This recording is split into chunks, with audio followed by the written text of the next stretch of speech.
I'm Pastor Nick, Bishop David G. Hey, Evans. how you doing? We're so glad you guys can tune in with us every single month as we do these Bible discussions. We keep getting such great news from people. Are we? Yeah, good. Feedback? Good feedback about what people are Okay, watching. because I never see it. I must be looking in the wrong places. Well, you're not online as much as I'm not online as much the as rest you of guys us are. So. Yeah. I probably spend, 30 minutes in the whole day? Yeah, compared to people a couple hours Yeah, I don't do the hours thing. scrolling and seeing and Only if I'm maybe 15 minutes a shot. yeah.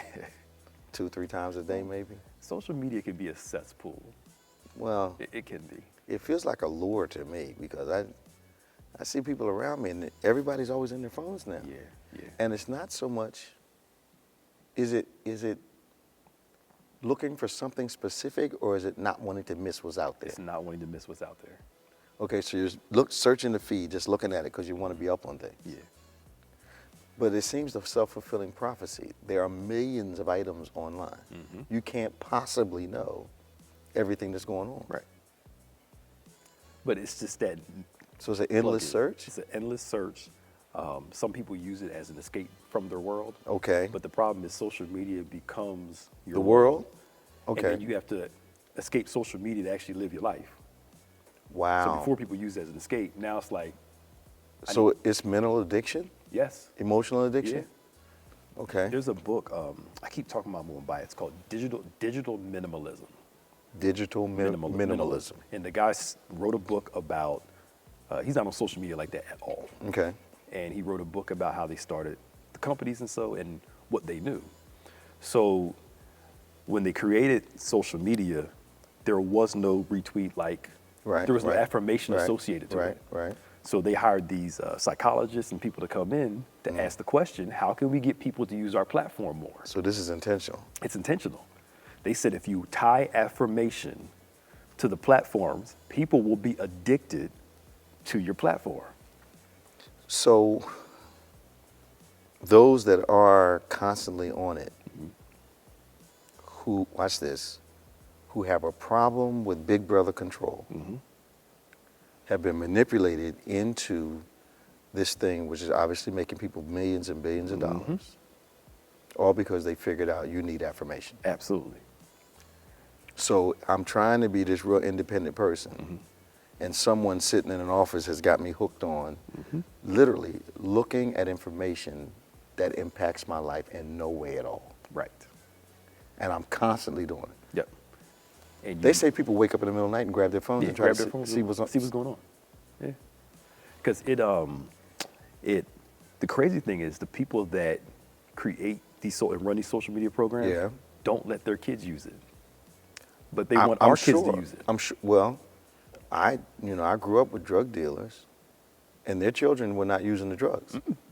They weren't using them. But everybody else's kids was. They were trying to get everybody else's kids hooked on them. Yep. It's amazing. And in the book, he talks about how social media rewards the trigger, the reward part of your mind, like gamblers. So you get so addicted to it because every time you get on there, there's either affirmation, some reward, There's some kind of reward. something there. So there's some compensatory element to it every time you. If nothing else, I didn't know that. Yes. And it triggers that reward system of your mind. So it was something I was studying. I was studying why we like stuff we not supposed to have.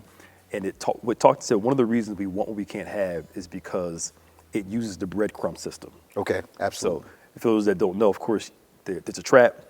You got to put the breadcrumbs out there to lead the person to it. So that small pleasure here and there leads to an addiction. And then before you know it, you're so used to feeding your desires that you're trapped in something. And then when your dopamine goes up, which is the reward part of your mind, your anxiety goes up also. Oh, does it? Yeah, so as your pleasure base goes up, your anxiety goes up with it. So that's why people, when they try to cut back from social media, Feel so much stress. from stress and anxiety. Wow. Because I'm addicted to it. It's like a drug. I have to take this to calm down. I have to go on this to relax some. But like a drug, there's no end to it. Yes, because it keeps making you feel Right. more stressed, and then it's a vicious cycle. So I'm not anti-social So, media. so It's just- how do I say I'm independent and I'm chained to my phone as a result Right. of people anticipating that I would be enslaved by the thing that I'm reading every day. Because they didn't just sit around and accidentally stumble into this.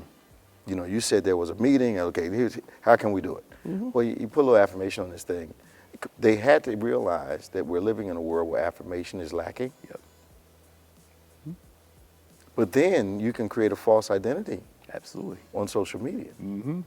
The problem I have with creating a false identity is people actually begin to believe that that's their identity because something you taught me, that social media is life to some people. It is. It is absolute real life to them.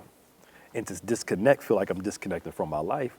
But my thing is like this, you're presenting an image on social media. What happens when somebody meets the real you?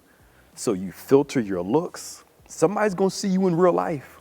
Well, I I think that's that relationship denial. Sometimes I've counseled people who, you know, they say, this person is different now that I've met him. Well, the ironic part of the relationship cycle is this. I present a false image. We finally meet face to face. And I expect you not to notice Something's not right. that I'm not the person that I've been projecting to you. Yep. Or I've convinced myself so much that this is really me. Yep. I want you to see me the way I projected myself to you. Yes. And then get disappointed because you're nothing like this. Absolutely. Yep. It reminds me of that scene of I'm gonna get you, sucker. When he meets the girl downstairs. You remember some of the crazy Yeah, I know. As you're talking, it just clicked. And when they go upstairs, she takes her wig off, takes her leg off. Yeah, man. Ain't nothing like. And that's what it's that's what it's like. Somebody gets to see the real you, and she's like, "What's wrong with you?" And he's like, "I gotta get out of here." They're crazy. But it allows you to present an image. That's that living color stuff. I know. It allows you to present an image Yeah. that. It's totally false. Totally. And now people, influencers do it as a job now, but they're trying to get their followers up so they can get their money up. And so that is why I think the celebrity content is so important.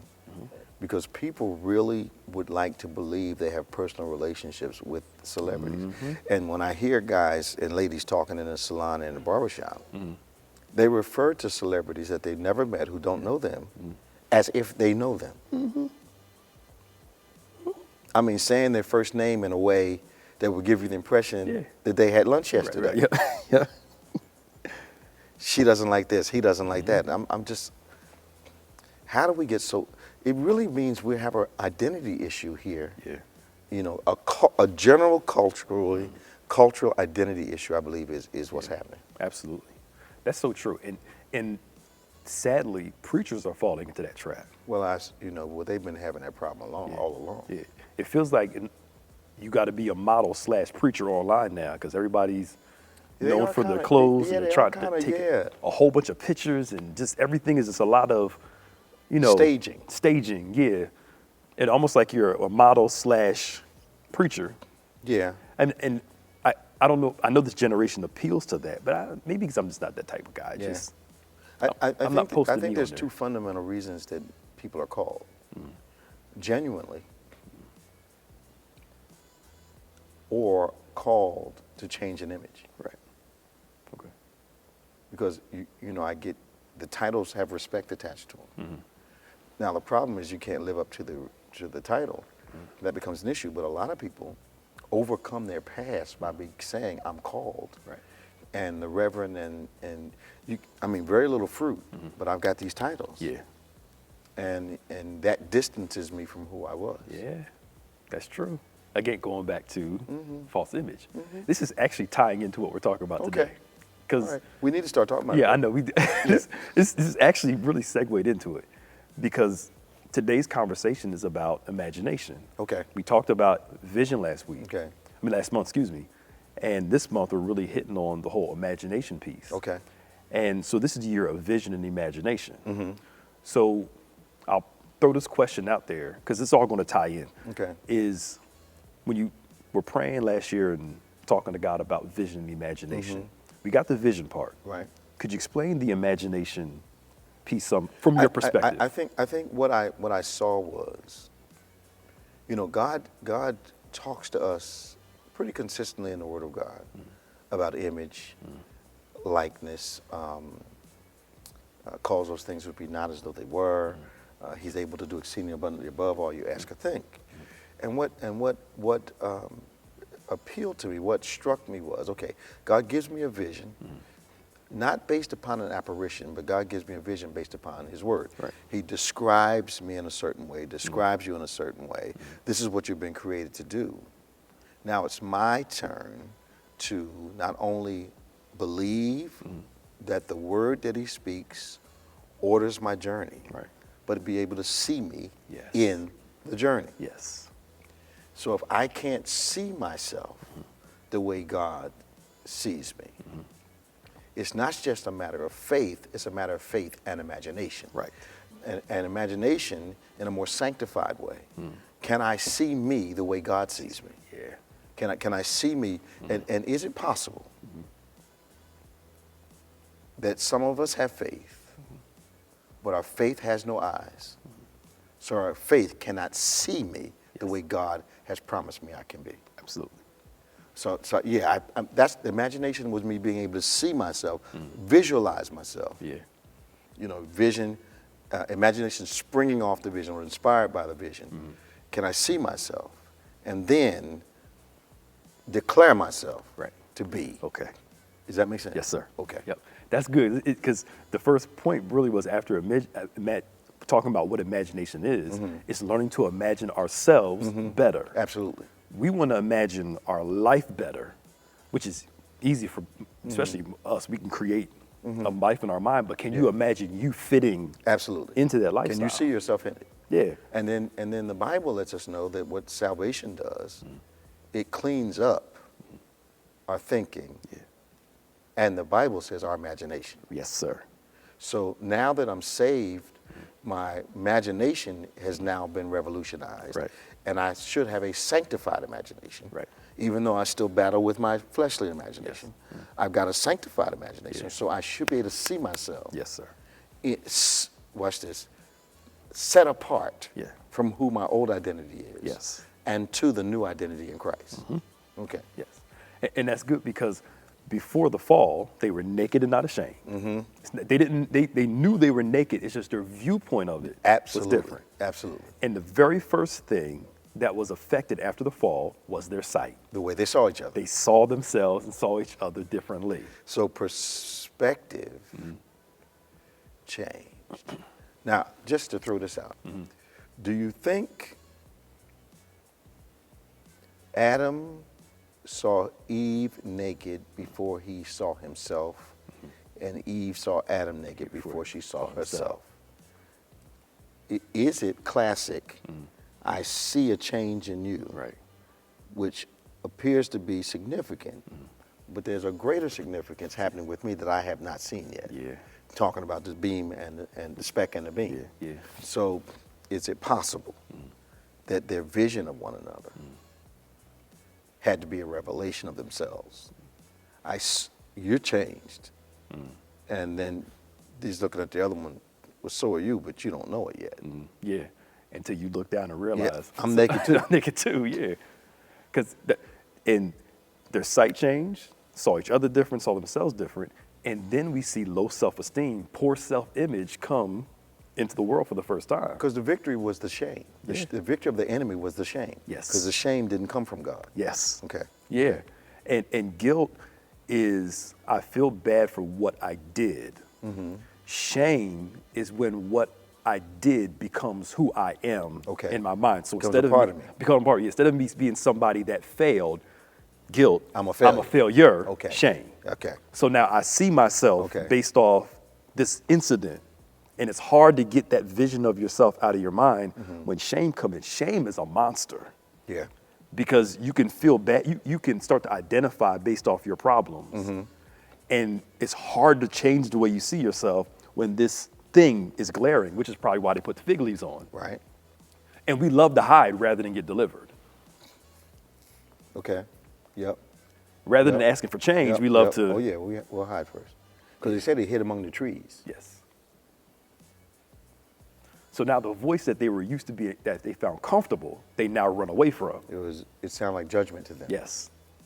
All because of self-perception. Yes. So could that be the reason people can't see themselves or vision themselves in a relationship with God?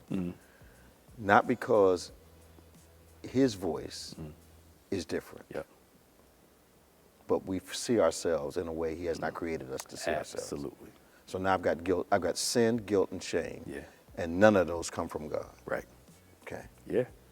And it directly affects how you live, because you cannot live greater than the way you see Absolutely. yourself. You can't escape your perception, and then you'll start to shape the world based on how you see yourself. Yep. So you become a prisoner of your own perception. Yeah.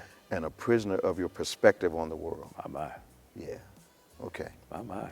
Yeah. So Okay. we gonna get a little sensitive and deep in this thing, I Okay. guess. It's like Mephibosheth. Yeah, man. The king calls you up. Yeah. I want to bring you to my table. All Mephibosheth's answer was, how could you see me any greater, a dead dog that I am? The king is not concerned with how you see yourself. He's concerned with how he sees you. That's right. But it's hard to accept the king's invitation when you feel like, if I can say it like this, you're not worthy of the invitation. Here's what blows my mind about that whole Mephibosheth transaction. So he knows he's a prince in hiding. Okay. He's lost everything. Yeah. But he has his life. His initial meeting with David, he calls himself a servant. Right. As he's in the king's presence, his vision of himself is revealed. And the next time David talks to him, he calls himself a dog. Yeah. And not just any dog. Yeah. He calls himself a useless dog. Yeah, yep. A dog without a job. Yes. So he sees himself as a dog without a job because he's a prince without a throne in his future. Yeah. But then the king has to restore. Isn't it amazing that David knows, in order to restore Mephibosheth to the image that he was created to walk in, he has to give him a kingdom back. Yeah. I got to turn this thing around back to, yeah. Because he's not going to feel like who he is. Right. Because he was never born to be detached from his father's inheritance. My. You're all up in this thing. We didn't even talk Okay. about this. No, we ain't talking about it. We No, never this did. is good though. Yeah. Because he's changing his person and his purpose. So the question, and his possessions. So the question, what do you think keeps us? We love the Lord. We're saved. We're, reading the Word of God. We hear sermon after sermon after sermon. What do you think in our inner man keeps us from seeing ourselves the way God sees us? I think part of it is our sinful ability to lean towards the negative. Okay. It's easier to believe than the positive. I'm glad you said it. Yeah. We've been that way for so long that we're comfortable. Right. So when it's like the man by the pool, Jesus comes, do you want to be made whole? Instead of him saying yes, Got a bunch of excuses. I got a bunch of reasons why. I can't do Somebody it. comes before me, and so on and so and so. We lean towards the negative because it doesn't require much intelligence, much thought, and that requires faith. I know what's wrong with me But now. it also requires us to stop blaming our immediate environment on the outcome of our situation. Yes. Because the guy immediately says, I don't have anybody to help me in the pool. Yeah. So it's not my problem. Right. It's the everybody else. environment that I'm in. Yes. And we tend to do that. Societally, I think we continue, watch this. All right, 10 minutes of that, okay, I'll give it to you. Yeah.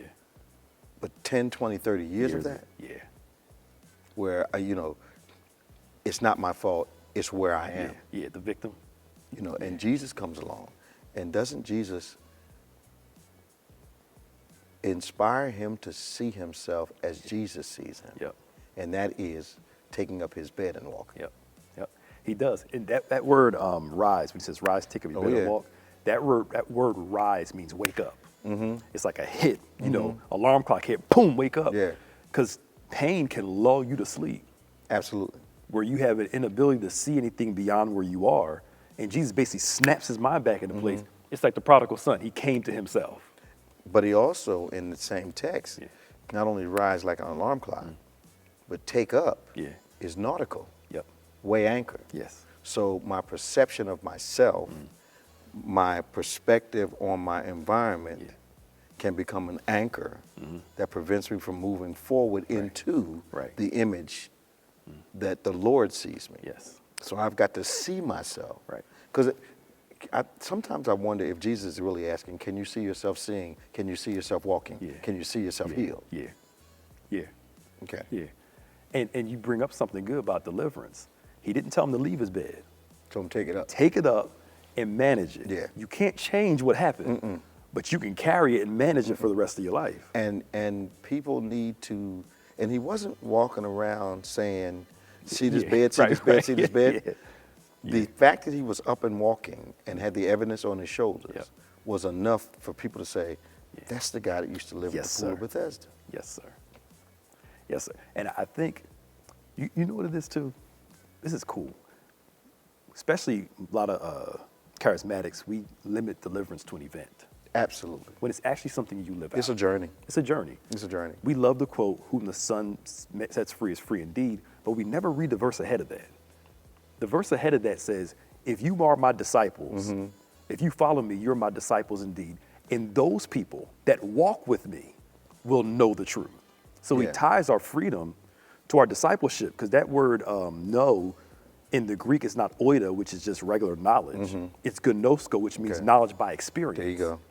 So Jesus is basically saying, as you walk with me, Okay. you will experience the truth. And the more you experience the truth, the more free you'll become. That's right. It's a journey, not Yep. just a one-time, Yep. I came to the altar and cried. I think we've misrepresented God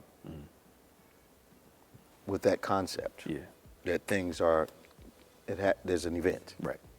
rather than a journey. I think we understand salvation is a journey, but initially, people don't fully understand sanctification. Right. Some people think that's an instantaneous thing. It's instant plus progressive. Right. But when we see the Bible, everything that we've made an event is actually a journey. So is it possible? Here comes my question. Yeah. Do you think that our belief has become a ceremony that has hindered the power of God's word because we've made things that are absolutely journeys, like purpose, assignment, Right. destiny, all that stuff that we tend to infer are one-time events. Yeah. Have we limited the power of God in our lives because we have misrepresented, what it is, an event versus a journey? Absolutely. Okay. I believe so, yeah. Okay. And we're locked into, Instant there gratification. you go, and our view of the process. I want it to be like this. I think I said it Sunday. I don't know if you were in here. We are so focused on the result that God has already created Yeah. that we have no concept of what he's focused on. Right. He's focused on the journey Yeah. because the destination has already been created. Yeah. He doesn't have to worry about that at all. Right. He's wondering, are we going to walk in the steps that he's ordered for us? Yeah. Yeah. Are we going to step out of his will? Are we going to allow impatience to get in the way Yeah. and choose Hagar over Sarah? Right. Because Hagar says she's fertile, but Sarah has proven that she's barren. Yeah. And I've given the promise to the barren one. Right. So I become impatient with your process, with your journey. So because I don't understand what you're focused on. Yeah. I think you're focused on a son. Right. No, I'm focused on the way the son is produced. Yeah. Okay. Yeah. That's pretty cool. It's the naming thing too. Yes, sir. I thought you was going to come out, do Yep, all this stuff, yep. an event. And he says, no, I need you to dip 7 times. Process. You got a process here. I'm going to Gotta heal process. you But you got to do it this way. this way. And 6 times was not the prescription. Right. 7 times. So suppose, like with us, I go down 4 times, this ain't working, and walk off. Away. Yep. Yep. Because I don't understand what God is focused on. Yes. He'd already decided that the dirtiest river in the world was going to clean up Naaman's condition. Yeah. That part was done. Right. Because I call those things which be not as though they were. Yeah. This part is done. That's my will. But what you've got to do is lock into my process to get you there. Right. So I want the vacation, but I don't want the trip to get me there. That's right. That's cool. and so Naaman saw himself healed. He just couldn't see himself going through the process. Look, he was told, look, Doc, you guys don't have what we have. Yeah. You know, the man of God can heal you. All right. Yeah. But he had a way. I thought. Yeah. It's in the text all over. I thought, you know, and it's amazing revelation. You told me what to do. I've got a way that fits into the way I think it ought to be done. Yes. Who I am or who I think I am should dictate how God does it. Yes. Okay. Yeah. Do it the way I want you to do it in the right way. Yeah. The way I'm comfortable with. Right. Which is wave your hand. Yeah. And do something majestic. Yeah. Something that matches our ego. Oh yeah. Because after all, he was Naaman. You supposed he kept saying it. And he talked himself in the third person. Oh yeah. Naaman the leper. That's right. He didn't even say, you come down to see me. You sound like my president. Yeah. Okay. But that's good. So we got to see ourselves better, but also see ourselves following the process of transformation also. You're right. I think we're so bent on quick fixes. I want to be crazy for 30 years, change me in 3 minutes. How can I walk in his will and I'm not focused on what he's focused on? Right. I'm focused on the result, which in his mind has been eternally settled. Yeah. What he wants to see is, will I follow the directions? Yeah. Yep. It's like, let's go over to the other side. The other side was already there. Yes. What's important to Jesus was how we get there. Yes. It's so cool. And it starts with a knowledge of self. And when they're in the storm, they obviously lost faith in who was on the boat with them. Again, a problem showed up, and their perception and their perspective Immediately changed. It's not going the way we thought it would go. And a lot of Christians give up too quick because I didn't think it was going to be this difficult, this hard, this so-and-so, and we quit in the process, miss God because we didn't like the process that God was using to get us there. Because the meeting on the other side was already settled in Jesus' mind. Yeah. The journey was what he was watching. Yeah. How are you going to make this trip with me? So the disciples in the boat in the storm lose sight of themselves reaching the other side. Yeah. That's when the fear jumps up. Yes. So the fear jumps up, Jesus has to come, and fear has changed their imagination because now they're seeing themselves drowning. Yes. Rather than landing on the other side. Yes. Jesus comes in and inserts himself in their process, and they have to watch him draw them out of seeing themselves dying to seeing themselves on the other side again. Yes. Oh my goodness. Yes. That's good. And it segues right into our next point. Go ahead. Is that how you see yourself, how you see God, how you see your future dictates your present behavior. Absolutely. So their behavior in the present changed because their view of Jesus, their view of their circumstance, their view of the future, their view of themselves changed in that moment. Or was it revealed and not changed? Meaning that it was always there and the storm revealed. Is it possible that storms reveal the element of doubt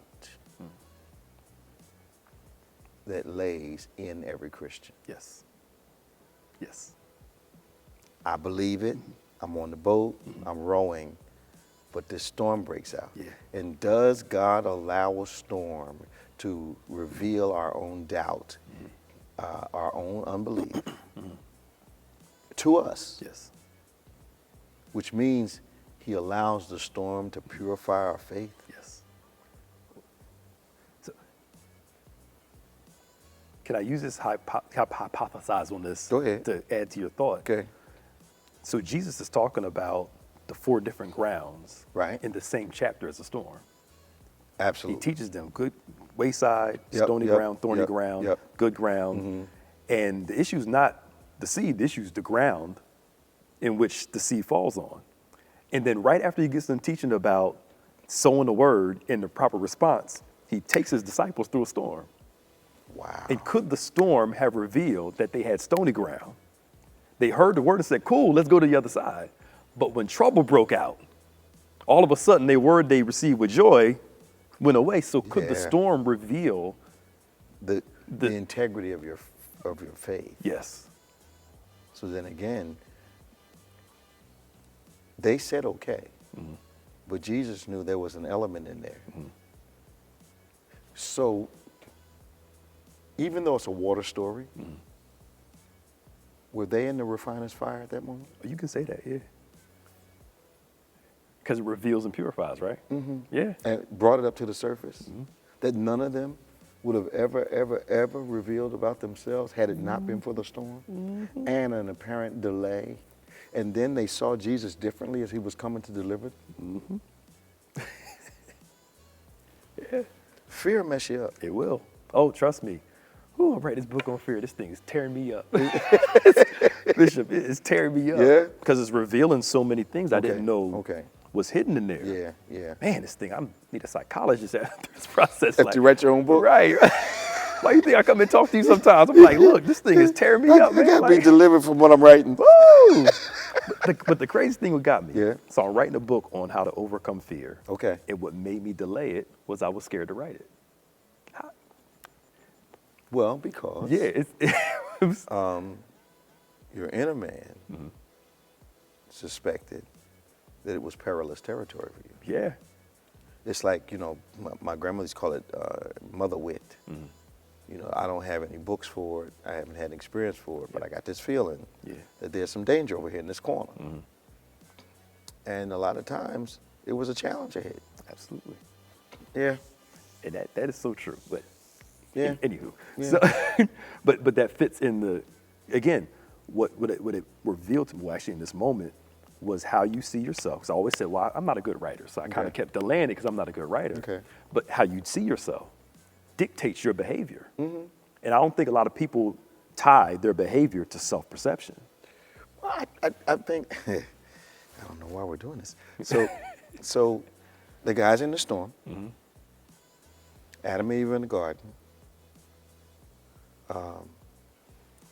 Noah after they come out of the ark. Israel in Egypt and the wilderness. All their behaviors were tied to their interpretation of their environment. Yes, sir. Because behavior is nothing Yep. but an interpretation of environment. Yep. So they're on the shore, they all in on Jesus. Yep. They on the water, they still all in on Jesus. Yep. But the storm comes up and their behavior changes. Yes. Because behavior is an interpretation of environment. Yep.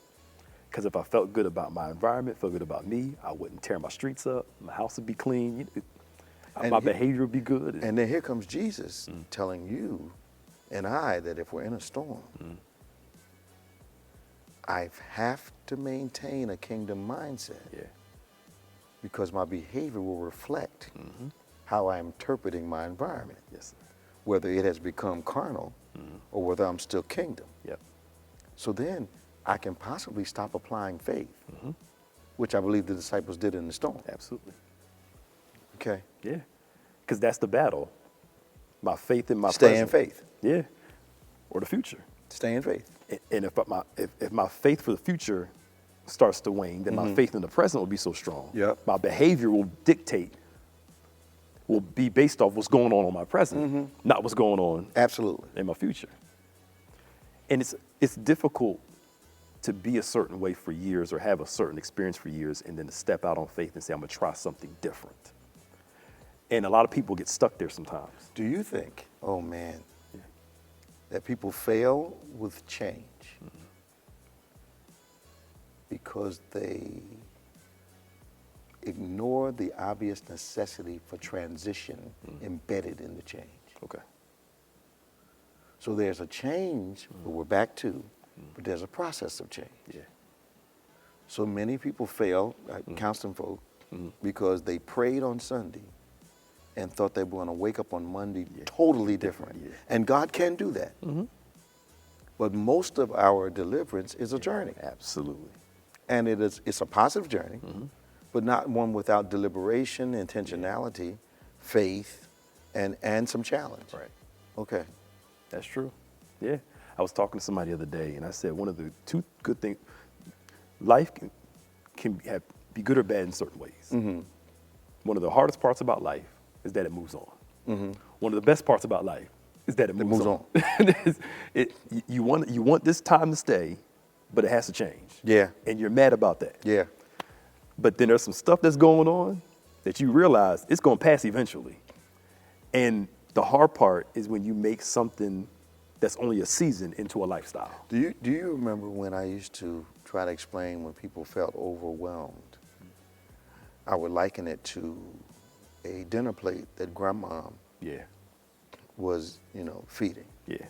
And grandma used to pile food on your plate, like she was feeding you for like 2 or 3 meals. Yeah. But the revelation to me was that when we feel overwhelmed, that there are some things on your plate which naturally have an expiration date. Right. They're going to migrate off. Yeah. If you're doing a lot of overtime at work, that's going to migrate off. Yeah. The temptation is to toss the whole plate because I'm feeling overwhelmed about the contents at the time. And people make the mistake all the time. Yes. There's some things that have to stay on the plate. Right. But all these other additional things are going to migrate off in their own time. Absolutely. So I have to concentrate not on the extra stuff. I have to focus on that if I have to accomplish it. But as far as my life is concerned, I have to be able to identify what's staying and what's going. Right. And I think life may be a constant addition of things that don't migrate off. Right. Yeah. Does that make sense? Yeah. I mean, you get married, it's just the two of you. You're single, you got a plate. Yeah. You get married, got a plate. Yeah. First child comes, Yeah. plate. Second child comes, plate. House, plate. Yeah. All that stuff is on the plate. Pound on, yeah. And those things are going to stay. Right. So we have to be concerned about, okay, we have to make sure that getting an additional job or responsibility on the job or a project on the job Yeah. doesn't make me go home and shoot everybody in the house. Right. Yeah. Because you're that overwhelmed. Yeah. Because that thing's going to migrate off. Absolutely. But I'm not sure people think through like No, that. we don't. Deliverance always, God's going to take it away, God's going to move it out. And that's not always how life works. Some stuff you just have to manage victoriously over time. I was talking about the class last night. It's the thorn concept too. The conceptual part what we're talking about. Paul prays for this. This thorn was aggravating him so much that the focus of his prayer was this one thorn. That's it. Never mind the revelation, all this other stuff that God was doing. That thorn was so aggravating. It's that tree again. There you go. It took his focus. It's that tree again. And he had to keep focusing on this one thing, the limitation. The in his mind. limitation There you took go. away his liberty. Good God. Right. And then God had to remind him of the opportunity. Oh, I'm not man. going to take the thorn away, but it's an opportunity for my grace to be sufficient. Yeah, for man. Another dimension of grace Yes. to be revealed to you. you. Yes. The thorn ain't going nowhere. No. But the grace ain't I going got nowhere. so much either. more grace. Yes, sir. Woo. And Paul looked at it and said, well, I know the thorn's not going to change, but I can change my perspective of the thorn. So instead of looking at it as a horrible thing, it's an opportunity for his strength to be made perfect. The garden in is my sufficient. weakness. Yes, sir. It's sufficient. Yes, sir. It's more than enough. Yes, with the thorn, with the tree and everything. And It's- everything is more than enough. Lord have mercy. So, and what that shows us as we kind of start wrapping this up a Yeah. little bit is that God reveals to change. So Isaiah 66, chapter 6. Because he's focused on the Process. process. There you go. There you go. This thing is killing me. Oh, thank you, Lord. It was such a wonderful revelation, Right. Lord. Thank you so much. Thank you so much. It's the process. Oh, you think the people are getting it? Because I'm hope so. hammering this thing. Yeah, you are. You are. But it's good though. Because I think Yeah. it's going to change Yeah. the way we live out this relationship with Yeah. God. Yep. The frustration that we have in our prayer life and our faith life has to do that we're not focused on what God is focused on. Right. Yep.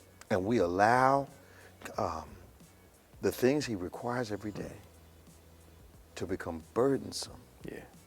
and obligations rather than signs pointing to the reward and the promise that he's given. Yes. Yes. Yes. No, that's good. But in how God does it. So Isaiah sees the Lord high and lifted up.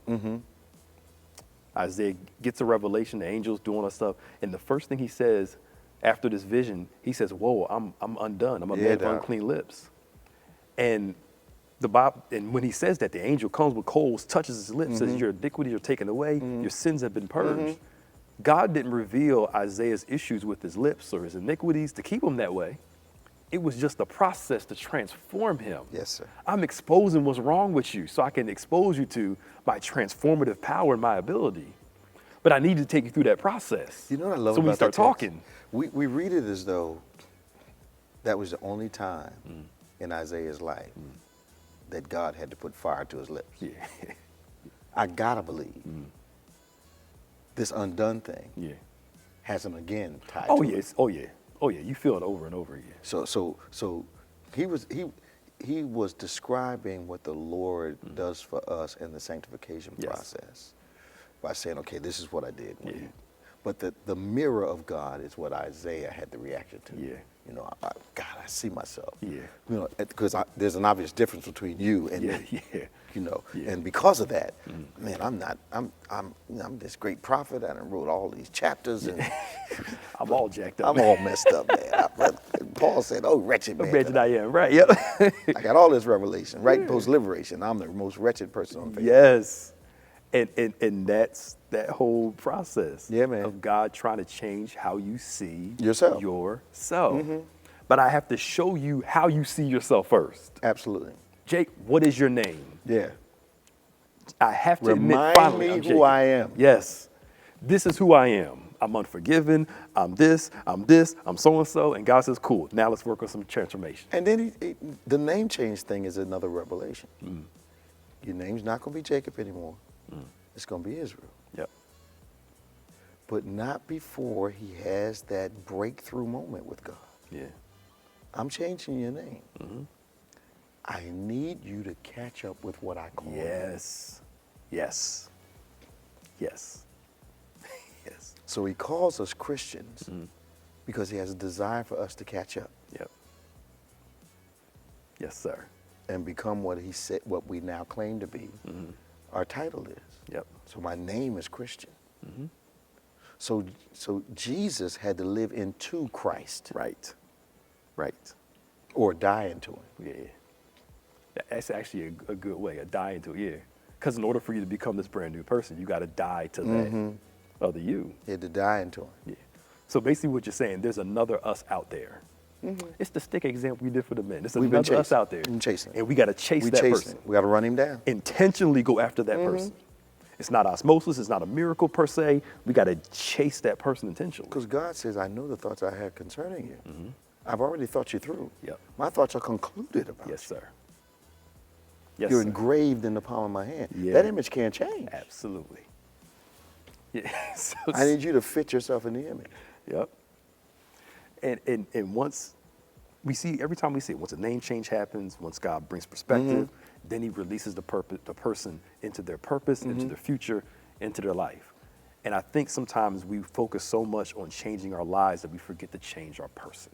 And back to what you said earlier, which is so profound. Some way we convinced ourselves that this change is instantaneous. Yeah. But the sellout, some people sell out or diminish the importance of what God is doing by giving them an excuse not to change. Right. I'm not perfect yet. I'm not perfect yet. Yeah. You know, let me ask you if this makes sense, because this whole proposal thing, I think is springing out of this mindset I've had for the last couple of weeks. Okay. Two people in a relationship. One person messes up a lot. One person doesn't. The one that messes up a lot gives the impression that the purpose of the love of the person that tries to do the right thing is to cover their faults, make excuses for them, understand. Right. Yeah. So they keep misbehaving because they expect your love. They think they're entitled to your love. understanding. Right. So I know you love me enough to give me another chance after chance after chance. Right. But do you love me enough to change? Yes, so I don't have to keep going through this. There you go. Yep. And we don't think about that. And I wondered if that is not the frustration of God. God, yeah. Yep. I love you enough to cover a multitude of faults. Yes, sir. Do you love me enough to stop messing up? Yes, sir. Yes, sir. That's the dilemma.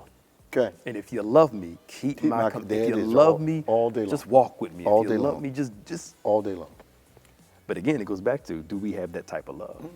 We expect that love when it comes Absolutely. to us, but do we give that same type of The love? thing that bothers me is we're acting entitled to what God gives Yes. us, especially His love and His mercy. Yeah. And we'll say we don't, but I think we forget that our behavior speaks to Him. It does. Yep. And our behavior often is contradictory to the things we say. Absolutely. And that's in life too. Yeah. You know, my aunt has this saying, my Aunt Marva has this saying, don't tell me you love me. Yeah. Treat me like you do. Yes, sir. Because Yes, sir. folk will hurt you and say, you know I love you. You know, right? No, I no, love I you, don't. No. No. no, not right now. I don't feel No, love. you got a real hard way of Right, showing it. yeah, No. yeah. I don't like your love. I don't like your love. I don't like the way you do it. This Yeah. stuff. But if it was them, Oh. you don't love me. You don't care about me. No, not at all. So I can't expect a compensating love Yeah. to continue if I am not, my love is not changing me. Yeah. I got to love you enough to stop giving you drama. Yes, sir. But I shouldn't expect your love to always cover my drama. Right, right. Okay. The love, the cover needs to be there when it happens, but it shouldn't be tested all Oh, the no, time. no. Yeah, No. it shouldn't. That's not love. Nah. Which means that we have to do our part in participating with God. He sees us one way. You got to learn how to see ourselves the same way and do it to please Him. Human love the well is not endless. Human love is more like a cistern. Yeah. Because you can take all the water out of a Oh, cistern. yeah. That well run dry. Yeah, that well run dry. It's ain't left enough in there. Yeah. You get common courtesy. Yeah. You know? That's what you get at You that walk up point. one day, can I have a drink? Nothing Nah, left. ain't nothing left. I'll pray for you. I think this whole, and this is the mindset I have for this proposal Okay. series. I know we've done Dare to Be a Man. I know we've done I Love You, But I Don't Understand You. I know we've done Real Wrong Revealed. Real Wrong Revealed. But this proposal thing is just is boiling in my head. Okay. You know, I've just got to see how God is going. I probably, since both of us are going to be in a creative place next Yes, week. Right, yep, yeah. Praise the Lord. Woo! Yes, Lord. I'm trying not to be too enthusiastic. Me too. I'm feeling it. I might, if I can't get a ride to the airport, I'm gonna run. Right. Have mercy, boy. Oh, I'm feeling I this. feel it. It's coming. I know what's gonna happen. Yes, sir. Stuff going. The team going. See, Walked we had in that first 10 miles meeting? a day, Doc. Yes, sir. When we get back, Yes, sir. they in trouble. Doc. Yes, sir. It's gonna be a list of stuff. We do this. Oh God. Did we finish? Yeah, we're finished. Yeah. Oh, yeah. We're done. Power of God's coming up. Yeah. June. You want to share the MVP? Well, it's I am so excited about this inspiration. This particular Power of God springs out of 2020, Vision, Imagination, and Open Mouth. The theme this year is MBA. You come to Power of God and you matriculate through our 3 schools of excellence, which are ministry, business, and artistry. At the end of matriculating through those 3 schools, you will get your MBA at the end of the convocation. It is going to look totally different as we are bringing confidence coaches in for those who are endeavoring to do anything of significance. We're bringing experts in for those that need it in business. Of course, the ministry part is always going to be an incredibly impacting, high impact part of the convocation, but the artistry piece we're really excited about. Anything that has to do with any kind of creativity as it relates to dancing, drama, mime, musicianship. We're going to have, they're going to have some shedding sessions, which I believe are going to be phenomenal, led by some of the top musicians in the nation. We're going to have an incredible array difference in our presentations this year as it relates to the artists that we're bringing. We're hoping to bring a couple people in that I'm trying to get Gorky and I'm trying to get Deagle. Okay. And then we're going to try to get Living Edge up here, in addition to some people that I believe will really bless the people of God. 6 nights, 5 days. I think June 9th begins. I think it is the 9th. Yeah. It's on our website. I know. Yeah, for sure. June 9th through the 14th, I believe it is. Yeah, something like that, right? No. It's the I think it's the 14th through the 19th because the 9th is a Tuesday. I think it is the 9th. Oh, the 14th. Yeah, Starts on the 14th? 14th. Yeah, 14th through the 19th. Starts on the 14th. Through Okay. the 19th. Yeah. Through the yeah. Sunday. Yeah. 6 nights, 5 days. Concert embedded in every worship service every night. 3 general sessions during the day, dealing with specific areas that we believe are going to impact your life, confidence, breakthroughs. I mean, it's just going to be. It's gonna be cool. A whole different thing. You got to come this year and get your MBA. Yeah. Receive your MBA. Yeah. June 14th through the 19th. You can register on our website. Go to the number2bethany.com. And we're getting ready. We're planning now for phenomenal preachers, phenomenal instructors. Just, it's going to be a great, great year. And this will be our We started in 96, so that's 24th, 25th year? No, we were 24 last year. 23rd. 23rd year? Yeah. 23rd year. We both tired. We were only 3 years before we came here? We were only doing it 3 years before we came here? 96 was the first year, I believe. Okay, 96, that would be 4. Okay. 4, yeah. I thought it was, okay. We'll have to go back and look. 'Cause Yeah. it feels like, it doesn't feel that long ago, but it feels like it's been a while. Yeah, because 96 is when they came to talk to you about being a bishop, I think. Was that it? Yeah, I think he was bishop in like 98 or something like that. I should have shot him off.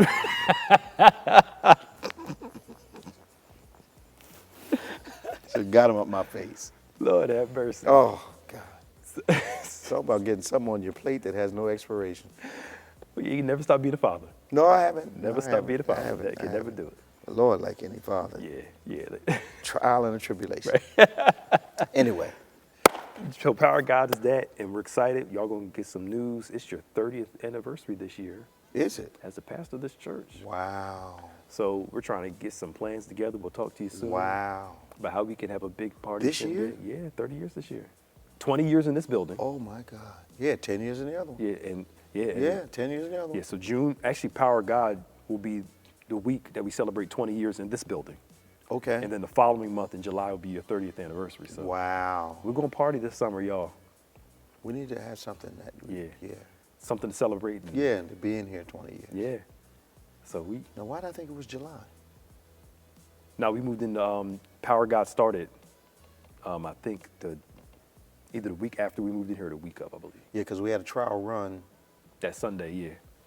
I thought that was in July. No, it was June. Okay. Yeah. We had that. I think it was this part right here was filled up. The 8 o'clock service. No, that and that. Really? These two. Just 8. Those two. That's why I panicked. We had everything was dark. Those 2 sections. Woo. Had 500 folk up in there that morning. For 8 o'clock service. 8 o'clock service. I was like, what have I done? Right. Should have stayed in Somerdale. That's when God had that conversation with me while I was preaching. Yeah. Y'all were having a good time. I was in a dilemma. Mm-hmm. I'm like, oh my goodness, what have I done? That I messed up. Yeah. I'll never feel this. I mean, just all that. Yeah. And then God spoke to me while I was preaching to you all. Same gifts you had in Somerdale, same gifts you have right here. Yeah. And that burden just lifted right off. Yeah.